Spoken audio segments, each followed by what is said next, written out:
بسم اللہ الرحمن الرحیم۔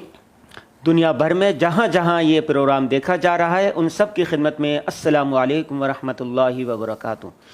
ناظرین، آپ دیکھ رہے ہیں جے ٹی آر کے سلسلہ درس قرآن کا پروگرام یا ایھا الناس۔ اس پروگرام میں قرآن پاک کے منتخب آیات کی تلاوت، ترجمہ، تشریح، تفسیر اور احکام بیان کیے جاتے ہیں۔ آج ہمارا موضوع ہے قرآن پاک کی سورہ کہف کی آیت نمبر 25 اور 26۔ ان آیات کی ترجمہ، تفسیر، تشریح، احکام اور ان سے اخذ ہونے والے پیغامات پر گفتگو کریں گے حضرت مولانا مفتی آصف الرحمن سنان صاحب۔ السلام علیکم ورحمۃ اللہ وبرکاتہ۔ وعلیکم السلام ورحمۃ اللہ وبرکاتہ۔ کیسے آپ؟ خیریت سے؟ الحمدللہ، اللہ کا کرم۔ مفتی صاحب، سب سے پہلے کہ یہ جو آیات ہیں ان کی تلاوت، ترجمہ اور تشریح فرما دیں۔ بسم اللہ الرحمن اعوذ باللہ من الشیطان الرجیم، بسم اللہ الرحمن الرحیم۔ وَلَبِثُوا فِي كَهْفِهِمْ 300 سِنِينَ وَازْدَادُوا 9 قُلِ اللَّهُ أَعْلَمُ بِمَا لَبِثُوا لَهُ غَيْبُ السَّمَاوَاتِ وَالْأَرْضِ أَبْصِرْ بِهِ وَأَسْمِعْ مَا لَهُم مِّن دُونِهِ مِن وَلِيٍّ وَلَا يُشْرِكْ فِي حُكْمِهِ أَحَدًا۔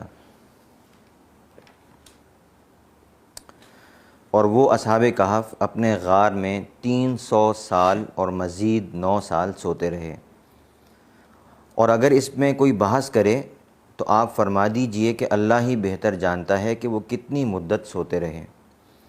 آسمانوں اور زمین کے سارے بھید اسی کے علم میں ہیں، وہ کتنا دیکھنے والا اور کتنا سننے والا ہے۔ اس کے سوا ان کا کوئی رکھوالا نہیں، اور وہ اپنی حکومت میں کسی کو شریک نہیں کرتا۔ اس کی مختصر سی تشریح یا تفسیر کیا بنتی ہے؟ دیکھیں، اللہ تعالیٰ نے جو ہے وہ اس صورت میں اصحاب کہف کا واقعہ سب سے پہلے بیان کیا ہے، جس کا ہم نے پیچھے ذکر کیا تھا۔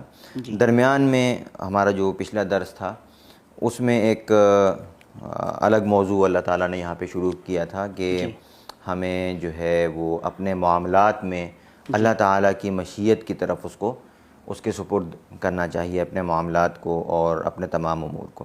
اب دوبارہ پھر اصحاب کہف کے واقعے کا جو سلسلہ تھا اسی تسلسل کو جاری رکھتے ہوئے یہ اللہ تعالیٰ بتا رہے ہیں کہ اصحاب کہف جو اس غار میں سوتے رہے تھے، کیونکہ وہ کافی عرصہ سوتے رہے، اور پھر جب جاگ کر وہ ایک ساتھی کو انہوں نے بھیجا بازار میں کہ بھوک محسوس ہو رہی تھی، آپ کھانا لے کر آؤ، اور وہاں جا کے پھر ان کا وہ جو ایک راز تھا وہ کھل جاتا ہے، لوگوں کو پتہ لگتا ہے کہ اچھا یہ وہ لوگ ہیں، اور وہ سارا سلسلہ وہ ہم نے اس پر گفتگو کر لی تھی۔ جی۔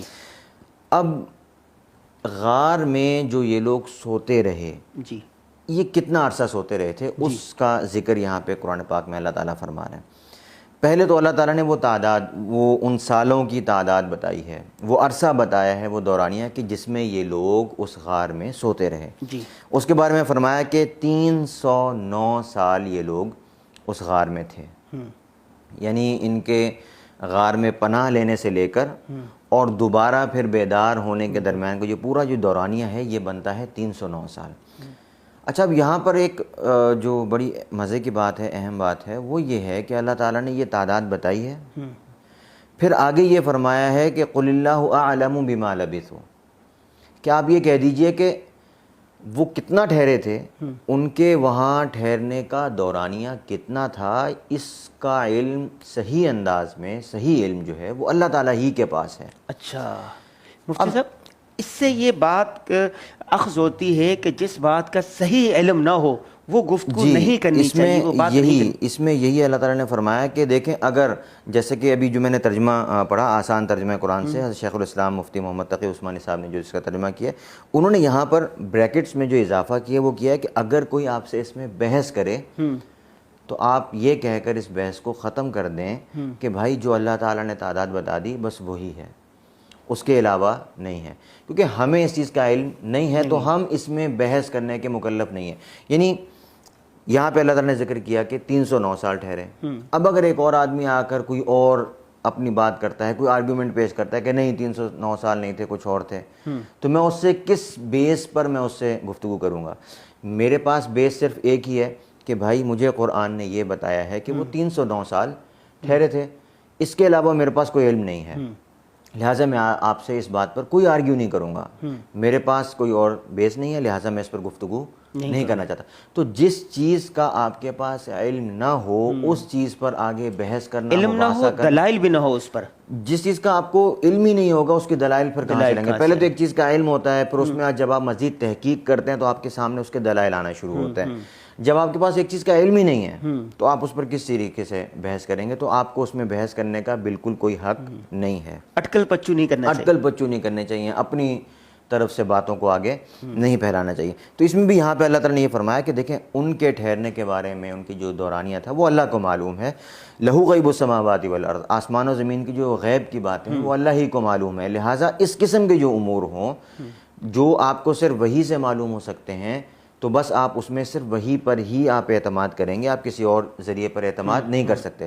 اس سے ہمیں یہ بھی سبق ملتا ہے کہ جتنے بھی امور ہوں اس میں جو ان کا ایک اوتھینٹک سورس ہوتا ہے معلومات کا، جو اس کا ایک مستند ذریعہ ہوتا ہے، ہمیں وہاں سے آنے والی معلومات ہی پر بھروسہ کرنا چاہیے۔ ہر طرف سے، چاروں طرف سے جو یعنی کہ ایک افواہوں کا ایک طوفان ہوتا ہے، ایک یلغار ہو رہی ہوتی ہے، اس پر ہمیں بالکل بھی توجہ نہیں کرنی چاہیے، اس کے پیچھے نہیں پڑنا چاہیے، اسے آگے نہیں شیئر کرنا چاہیے، لوگوں سے اس کا ذکر نہیں کرنا چاہیے۔ دیکھیں قرآن پاک میں ایک اور مقام پر اللہ تعالیٰ نے جو ہمیں ہدایت دی ہے اس حوالے سے، وہ یہ فرمایا ہے کہ وَلَا تَقْفُ مَا لَيْسَ لَكَ بِهِ عِلْمٌ إِنَّ السَّمْعَ وَالْبَصَرَ وَالْفُؤَادَ كُلُّ أُولَئِكَ كَانَ عَنْهُ مسؤولا، کہ جس چیز کا آپ کو علم نہیں ہے وہ آپ زبان پر مت لائیں، آپ اس بارے میں گفتگو ہی مت کریں، کیونکہ آپ کو حق نہیں پہنچتا اس کے بارے میں بات کرنے کا۔ اگر آپ اس کے بارے میں بات کرتے ہیں تو اس پر اللہ تعالیٰ فرما رہے ہیں کہ یہ کان، یہ زبان، آپ کا دل، یعنی آپ کا جو ایک سوچنے کی طاقت ہے، جو آپ سوچتے ہیں، جو آپ بولتے ہیں، جو آپ سنتے ہیں، اس سب کے بارے میں آپ سے سوال ہوگا۔ قیامت کے دن آپ کو بتانا پڑے گا کہ بھائی آپ کیا چیزیں سنتے تھے۔ آپ اگر اسی طرح کی افواہوں میں اور اسی طرح کی ہر وقت یہی سننے میں، کیونکہ جس طرح افواہیں پھیلانے میں لوگوں کو مزہ آتا ہے، اسی طرح افواہیں سننے میں بھی ایک انسانوں کا مزاج بن چکا ہے لوگوں کا، کہ وہ اسی طرح کی افواہیں سننے میں بھی ان کو ایک دلچسپی ہوتی ہے۔ ایک اور موقع پر دیکھیں قرآن پاک جو ہمیں اس بارے میں ہدایت دیتا ہے، قرآن پاک کی کچھ لوگوں کا رویہ تھا آپ علیہ السلام کے زمانے میں، اس کے بارے میں قرآن پاک نے فرمایا کہ وَإِذَا جَاءَهُمْ أَمْرٌ مِّنَ الْأَمْنِ أَوِ الْخَوْفِ أَذَاعُوا بِهِ، کہ ان کے پاس جنگ ہو، امن ہو، کوئی بھی بات ہو، اس کے بارے میں جب کوئی بات آتی تھی نا، وہ کیا کرتے تھے؟ اس چیز کو پھیلا دیتے تھے آگے، کچھ سنا آگے پھیلا دیا، کسی سے کوئی بات سنی وہ آگے لوگوں میں پھیلانا شروع کر دی۔ لیکن قرآن پاک نے کیا ہدایت دی؟ وَلَوْ رَدُّوهُ إِلَى الرَّسُولِ وَإِلَىٰ أُولِي الْأَمْرِ مِنْهُمْ لَعَلِمَهُ الَّذِينَ يَسْتَنبِطُونَهُ مِنْهُمْ، کہ انہیں کرنا کیا چاہیے تھا؟ انہیں کرنا یہ چاہیے تھا کہ جو اس معاملے سے متعلقہ لوگ ہیں بات کو ان کی طرف ریفر کریں۔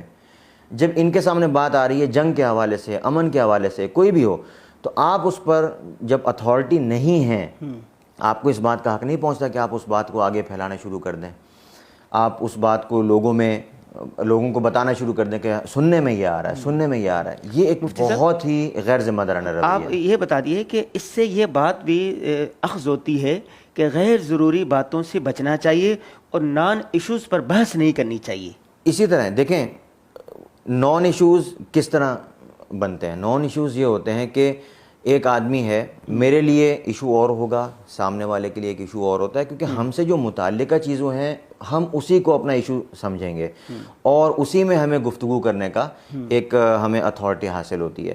جب ہم اس سے ہٹ کر، اپنی فیلڈ سے ہٹ کر یا اپنے مقام سے ہٹ کر، اپنے مرتبے سے ہٹ کر جب ہم کوئی بات کرتے ہیں تو ہماری اپنی حیثیت بھی مجروح ہوتی ہے اور اس سے معاشرے کا بھی بہت زیادہ نقصان ہوتا ہے۔ آج کل جو ہمارا ایک سوشل میڈیا ہے، سوشل میڈیا پہ ہم لوگ یہی دیکھ رہے ہیں، ہمیں کیا دیکھنے کو ملتا ہے کہ لوگ ایک بات سنی اور اس کو بس ایسے ہی آگے پھیلا دیا۔ اب یہیں پہ دیکھیں نا، جو میں ابھی آیت کے جس کا ذکر کر رہا تھا، کہ اس میں اللہ تعالیٰ نے فرمایا ہے کہ جب بھی کوئی بات آپ کے سامنے آئے تو آپ اس کو اس معاملے سے متعلقہ لوگوں کی طرف ریفر کریں، اس کی وجہ بھی بیان فرمائی، لَعَلِمَهُ الَّذِينَ يَسْتَنبِطُونَهُ مِنْهُمْ، کیوں؟ کیونکہ وہ جو اصل لوگ ہیں جو اس میں ایک اتھارٹی کا درجہ رکھتے ہیں، جن کو اوتھینٹک معلومات جن کے پاس اس بارے میں ہوتی ہیں، وہ کیا کریں گے؟ وہ اس میں سے ایک یعنی کہ اس میں وہ چوز کریں گے پھر کہ یار اس میں سے وہ کون سی انفارمیشن ہے جو لوگوں کو دینی چاہیے اور وہ کون سی انفارمیشن ہے جو لوگوں کو دینے والی نہیں ہے. کیونکہ بعض چیزیں ایسی ہوتی ہیں کہ وہ فیکٹ ہوتی ہے, وہ حقیقت ہوتی ہے, لیکن وہ لوگوں کی اپروچ وہاں تک صحیح نہیں ہوتی, لہٰذا ان کو نہیں بتائی جاتی کیونکہ ان کی مینٹل اپروچ, ان کی جو انٹلیکچوئل اپروچ ہے وہ اتنی نہیں ہے کہ وہ اس بات کو صحیح طریقے سے سمجھ سکیں. اب دیکھیں ہمارا مثال کے طور پہ ہمارا حالیہ جو ایک وبا کا پوری دنیا میں ہمیں سامنا ہے اس کا, اور اللہ تعالیٰ کی طرف سے ایک آزمائش ہے. دعا ہے اللہ تعالیٰ ہمیں اس آزمائش سے جو ہے وہ نجات عطا فرمائے. ہم کمزور انسان ہیں, ہمیں اللہ تعالیٰ ہی کا آسرا ہے. لیکن اس حوالے سے جو اللہ تعالیٰ نے ایسے تمام امور میں جو ہمیں ہدایات دی ہیں, اس میں اسی آیت کی روشنی میں اگر ہم غور کریں تو ہونا یہ چاہیے کہ اس وبا کے بارے میں معلومات, اس کا علاج, اس میں احتیاطی تدابیر, کیا کریں کیا نہ کریں, ان سب چیزوں کی معلومات ہمیں اطباء سے لینی چاہیے, ڈاکٹرز سے لینی چاہیے, جو ہیلتھ کی فیلڈ میں کام کر رہے ہیں, جو اس کے جو مستند لوگ ہیں, ان سے جو آنے والی معلومات ہے اس پر اعتبار کرنا چاہیے. لیکن ہمارے ہاں ہو کیا رہا ہے, ہر شخص آپ دیکھیں, آپ واٹس ایپ ہے آپ کے پاس, آپ کو ہر روز واٹس ایپ پر, فیس بک پر آپ کو ہر روز ایک نئی پوسٹ ملتی ہے. کوئی جناب کسی چیز کا کہہ رہا ہے کہ آپ یہ استعمال کریں, کوئی کیا کہہ رہا ہے, اور جو سنتا ہے ایک پینک کا ماحول ہے اور ایک ایسا یعنی کہ خوف کا ماحول بنا دیا گیا ہے کہ ہر شخص کو ہر چیز ہی صحیح لگنے لگی ہے. اب اور دوسری طرف بعض لوگ ایسے ہیں جن کو ہر بات ہی غلط لگنے لگی ہے. دیکھیں افواہیں جب پھیلتی ہیں نا, اور افواہوں کو کنٹرول نہیں کیا جاتا, اور آپ جب غیر ذمہ دارانہ رویہ اختیار کرتے ہیں ان باتوں کو پھیلانے میں, باتوں کو لینے میں, تو اس سے دو قسم کے نقصان ہوتے ہیں. ایک طرف نقصان یہ ہو رہا ہوتا ہے کہ بعض لوگ ایسے کچے دماغ کے ہوتے ہیں کہ وہ ہر سنی ہوئی بات پر یقین کر بیٹھتے ہیں اور مثال کے اور آگے شیئر کرتے ہیں, اور اسی طرح کے لوگوں کی ایک پوری جماعت تیار ہوتی رہتی ہے جو اس ہر بات کو صحیح سمجھتے ہیں اور اس پر عمل کرنا شروع کر دیتے ہیں. صحیح ہے, ایک یہ وہ لوگ ہیں. اور ایک وہ لوگ ہیں کہ ان کا رویہ اس کے برعکس سامنے آتا ہے. وہ کیا ہوتا ہے کہ جب ان کو ایک بات آئی پتہ لگا کہ یار یہ تو غلط تھی, دوسری بات آئی پتہ لگا کہ یہ بھی غلط تھی, تو آہستہ آہستہ ان کا مزاج کیا بن جاتا ہے کہ بعد میں جب کوئی صحیح معلومات بھی آتی ہیں اسی فیس بک پر, اسی واٹس ایپ پر, تو ان کا ایک ذہن بن چکا ہوتا ہے کہ واٹس ایپ اور فیس بک اس پہ آنے والی ہر معلومات, ہر چیز ہی غلط ہے, تو وہ صحیح کو بھی غلط سمجھنے لگتے ہیں. تو یہ دو رویے ہیں, اور اس کے درمیان والا رویہ کہ کچھ معلومات ٹھیک ہیں کچھ غلط ہیں, جو ٹھیک ہیں ان کو لیں, جو غلط ہیں ان کو چھوڑیں. یہ کیسے ہوگا کہ آپ نے فرق کرنا ہوگا کہ یہ اس کا سورس کیا ہے. دیکھیں قرآن پاک میں آیا کہ یا ایھا الذین آمنوا ان جاءکم فاسق بنبأ فتبینوا, بھائی اگر غیر معتبر جو آپ کے پاس کوئی بھی خبر آتی ہے تو جب تک اس کی آپ تصدیق نہیں کر لیتے تو اس کو آگے مت پھیلائیں. ایک حدیث پاک میں آپ علیہ الصلوۃ والسلام نے فرمایا کہ انسان کے ساتھ کبھی ایسا ہوتا ہے کہ وہ زبان سے کوئی ایسا کلمہ نکالتا ہے کہ جس کی اس نے تحقیق نہیں کی ہوتی, ما یتبین فیہا, اس نے اس میں تحقیق نہیں کی ہوتی ہے, بغیر تحقیق کے وہ بات آگے پھیلا دیتا ہے. فرمایا کہ اس کا نتیجہ کیا ہوگا, اس کا نتیجہ ایسا ہوتا ہے کہ جہنم میں وہ اتنی گہرائی میں جا کر گرتا ہے کہ مشرق و مغرب میں اتنا فاصلہ نہیں ہے جتنے اس کی گہرائی ہوتی ہے. تو آپ یہ دیکھیں کہ اس زبان کی حفاظت کے حوالے سے آپ علیہ السلام نے قرآن پاک میں اللہ تعالیٰ نے ہمیں کتنی جو ہے وہ ہدایات دی ہیں, ہمیں کتنی ہماری رہنمائی کی گئی ہے. اسی طرح ایک حدیث پاک میں آتا ہے من سن سنتن حسنتن فعمل بها فلہ اجر مثل عاملہ, جس نے کوئی اچھی چیز آگے پھیلائی جو اس پر عمل کرے گا اس کو ثواب ملے گا. دوسرا حصہ ہے کہ اگر کسی نے کوئی بری چیز پھیلائی, بری چیز شروع کی, اس پر جتنے لوگوں نے عمل کرنا سب کا گناہ بھی اس کو ملے گا. آج کل جو سوشل میڈیا پر, واٹس ایپ پر, دوسری چیزوں پر ایک پوسٹ آئی جعلی اور فیک بغیر تحقیق کے, اور آگے اس نے شیئر کر دی, یا کوئی غلط ویڈیو تھی وہ آگے شیئر کر دی, تو ظاہر بات ہے کہ ان کو بھی تو گناہ ملے گا. اسی طرح دیکھیں جیسے ایک صدقہ جاریہ ہوتا ہے نا, ایک حسنہ جاریہ ہوتی ہے, اس طرح سے سیئہ جاریہ بھی ہوتی ہے. اچھا, یہ جو جعلی پوسٹیں بنانے والے اور جعلی جو اس طرح کی چیزیں جو کریٹ کرتے ہیں, ایک تو وہ بنانے والا ہے, وہ تو بہت ہی مطلب ہے کہ گھٹیا انسان ہے جس نے ایک جعلی چیز بنائی, لیکن یہ جو لوگ اس کو آگے شیئر کر رہے ہوتے ہیں, میرے پاس کوئی چیز آتی ہے اور میں نے بس دیکھا, بس مجھے اچھی لگی اور میں نے آگے شیئر کر دی بغیر تحقیق کیے کہ یار یہ میرے پاس کہاں سے آئی ہے. اگر یہ اس کا تعلق مثال کے طور پہ کسی قانونی بات سے ہے تو میں قانون کے ماہرین سے اس کا پتہ کروں, اس کا تعلق اگر صحت کے معاملے سے ہے تو میں صحت کے ماہرین سے اس کے بارے میں پتہ کروں کہ بھائی یہ بات ایسی ہے یا نہیں ہے. اگر اس کا تعلق کسی دینی مسئلے سے ہے تو میں علماء سے پتہ کروں کہ آیا یہ مسئلہ اسی طرح ہے یا نہیں ہے. تو جس موضوع سے متعلق وہ پوسٹ ہے, جس موضوع سے متعلق وہ تحریر آپ کے پاس آئی ہے, آپ اس کی تحقیق کریں. اگر آپ خود اس فیلڈ سے متعلق ہیں تو آپ کے پاس علم ہوگا, آپ تحقیق کریں اور بتائیں لوگوں کو کہ یہ ٹھیک ہے یا غلط ہے. اگر آپ اس فیلڈ سے متعلق نہیں ہیں, آپ کے پاس اس کا علم نہیں ہے, تو متعلقہ فیلڈ کے ماہرین کے پاس جائیں, ان کے پاس اس چیز کو بھیجیں, ان سے پوچھیں کہ یہ چیز آگے بھیجنا ٹھیک ہے یا نہیں, اس کے اندر جو معلومات دی گئی ہیں یہ ٹھیک ہے یا نہیں. آپ دیکھیں غلط معلومات جب ہم لوگ لیتے ہیں اس کا کتنے غلط نتائج نکلتے ہیں لوگوں میں. اسی جیسے ہماری جو کورونا کی ایک وبا پھیلی ہوئی ہے, اس میں غلط نتائج پر اور غلط معلومات پر جب عمل ہونا شروع ہوا تو لوگوں میں اب کیا بات پھیلنا شروع ہوئی. شروع میں تو مانتا ہی کوئی نہیں تھا کہ کوئی وبا ہے ہی نہیں, اور اب جب وبا بہت یعنی کہ برے طریقے سے پھیل رہی ہے, مان تو سب رہے ہیں لیکن اب ماننے کا فائدہ نہیں رہا. کم میں جب ایک وقت تھا آپ کو, کیونکہ اب تو یہ بہت زیادہ پھیل رہا ہے اور اب آپ بس اپنے آپ کو بچائیں, حفاظتی تدابیر اختیار کریں, تو وہ پہلے کرنی چاہیے. وہ بہت پہلے کرنے کی چیز تھی, وہ ہمارے عوام نے اس میں نہیں کی. مفتی صاحب ایک بات تو یہ ہوگی, بغیر تحقیق کے اور پھر خبروں کو, چیزوں کو, پوسٹوں کو آگے شیئر نہیں کرنا چاہیے. دوسرا یہ ہے ہمارے ان رویوں سے, ان عادات سے نقصانات کیا کیا ہو رہے ہیں؟ نقصانات کے حوالے سے میں نے یہی بات جیسے کہ عرض کیا کہ جب ہم اس طرح کی ہر سنی سنائی بات کو آگے پھیلانا شروع کرتے ہیں تو اس صورت میں ہمارے معاشرے میں بہت کم لوگ ایسے ہوتے ہیں جن کے پاس اتنی صلاحیت ہوتی ہے, جن کے پاس اتنے ذرائع اور اتنے جو ہیں وہ تعلقات ہوتے ہیں کہ وہ ان چیزوں کی اوتھینٹسٹی کو جو ہے وہ جانچ سکیں کہ یہ چیز ٹھیک ہے یا نہیں. لیکن عموماً جو ہماری عوام کا ایک بڑا طبقہ ہے اس میں دو رویے جنم لیتے ہیں. ایک رویہ یہ جنم لیتا ہے کہ وہ ہر چیز کو ہی ٹھیک سمجھنے لگتے ہیں, بہت کچے ذہن کے ہوتے ہیں, جن کو بس جو بھی سننے کو ملے اور وہ سمجھتے ہیں کہ یہ بات ٹھیک ہے, اس پر عمل کرنا شروع کر دیں گے. اب آپ خود سوچیں کہ ایک بیماری ہے, اس بیماری کے بارے میں غلط سلط قسم کے علاج آ رہے ہوں, ایسے ہی پھیل رہے ہوں, اور آپ اس کو ٹھیک سمجھ کے وہ سارے کام کرنا شروع کر دیں, تو کتنا برا حال ہوگا, کتنا جانیں ضائع ہو سکتی, جانیں ضائع ہوں گی اور ہو رہی ہیں. صحیح ہے.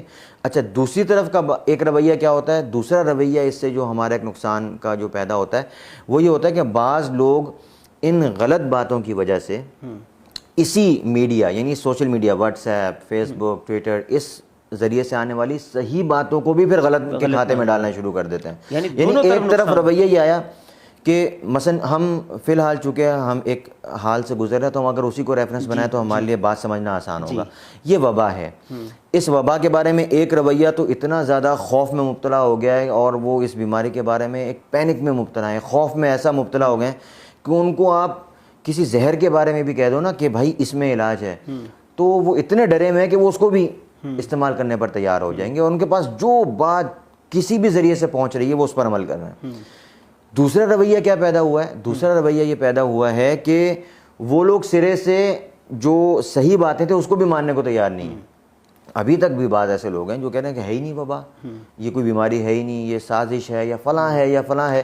کیوں؟ کیونکہ وہ اس چیز سے, غلط خبروں سے اور افواہوں سے اتنا گزرے ہیں کہ ان کا جو ایک یعنی کہ ایک مینٹل سیٹ اپ ہے, وہ جو ان کی ایک جو دماغ ہے, دماغ کی ساخت کچھ ایسی ہو گئی ہے اب کہ ان کو ان ذرائع سے آنے والی ہر خبر ہی غلط محسوس ہوتی ہے. اچھا مفتی صاحب ایک یہ بتائیے کہ ان عادات سے, بری عادتوں سے, برے رویوں سے ہم کیسے بچ سکتے ہیں؟ کوئی رہنما خطوط؟ اس کے جو رہنمائی ہے وہ دیکھیں, ابھی جو ہم نے آیات پڑھی, جیسے قرآن پاک نے کہا کہ جب بھی تمہارے پاس کوئی خبر آئے اس کی تحقیق کرو, بلا تحقیق بات آگے نہیں کرنی. ایک آیت میں اللہ تعالیٰ فرما رہا ہے کہ آپ کے آنکھ, آپ کے زبان, آپ کے کان, یہ چیزیں جو ہیں ان کا حساب کتاب ہوگا. ہر چیز جو ہے وہ قابل گرفت ہے اور اس پر سوال جواب ہوگا, آپ سے پوچھا جائے گا. تو رویہ ہمارا یہ ہونا چاہیے کہ ہمارے پاس جب بھی کوئی بات آئے ہم وہاں پر غیر ذمہ داری کا ثبوت نہ دیں. دیکھیں ذمہ دار ہونے کا ثبوت دیں. ہم ہیں مسلمان. ایک مسلمان جو ہوتا ہے, مسلمان کا یہ ایک عقیدہ ہے کہ وہ انسان بھی اپنی چوائس سے نہیں ہے.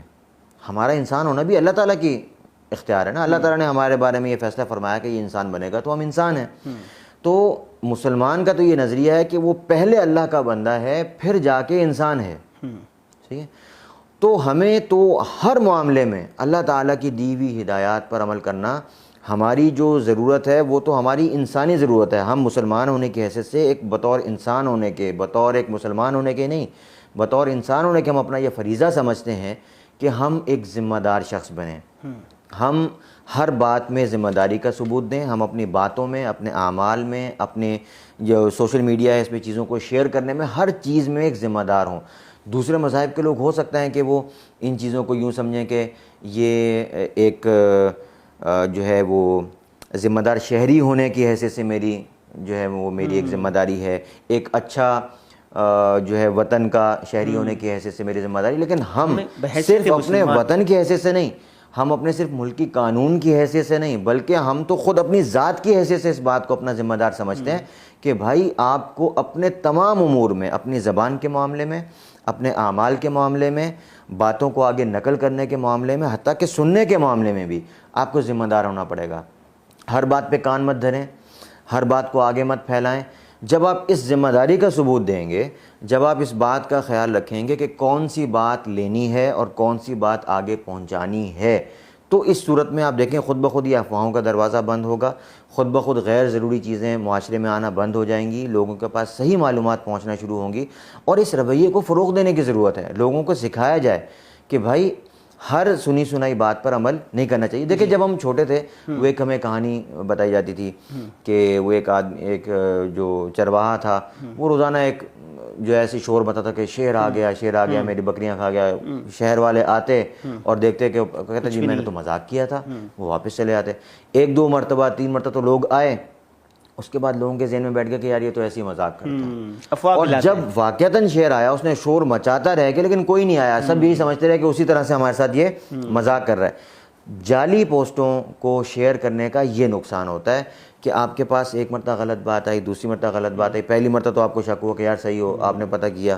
آہستہ آہستہ آپ کا رویہ کیا بن جائے گا؟ اگر آپ کی عادت یہ تھی کہ آپ تحقیق کرتے تھے، آہستہ آہستہ بہت زیادہ جب فیک چیزیں آنی شروع ہوں گی تو آپ ہر چیز کو ہی فیک کے کھاتے میں، بغیر تحقیق کے فیک کے کھاتے میں ڈالنا شروع کر دیں گے. یہ بھی غلط ہو جائے گا، اس سے بھی ہمارا نقصان ہوگا کیونکہ ہم بہت ساری صحیح چیزوں سے بھی محروم ہو جائیں گے. تو یہ ہمیں جو رویہ اختیار کرنا ہے وہ ذمہ داری، بس ایک جو لفظ ہے نا ذمہ دار ہونا چاہیے آپ کو. ہم نے اپنی ذمہ داری کا احساس، اپنی ذمہ داری کا احساس مسلمان ہونے کے ناطے، انسان ہونے کے ناطے، وطن کے ناطے، قانون کے ناطے، ہر اعتبار سے. جی مولانا آصف الرحمان صاحب آپ کا بہت شکریہ. ناظرین آپ نے دیکھا کہ حضرت نے ہمیں واضح طور پر بتایا کہ غیر ضروری باتوں سے بچیں، افواہوں سے بچیں، ذمہ داری کا ثبوت دیں، غلط چیزوں کو آگے نہ پھیلائیں. ہمیں آج سے یہ عہد کرنا چاہیے کہ بغیر تحقیق ہم کوئی بات آگے نہیں پھیلائیں گے. ہم ایک اچھا مسلمان بننے کی کوشش کریں گے. آپ سب یقین کے ساتھ، عہد کے ساتھ اور اچھے مسلمان ہونے کے ساتھ اچھی باتوں کو آگے پھیلائیں. ہمیں دیجیے اجازت. اللہ حافظ.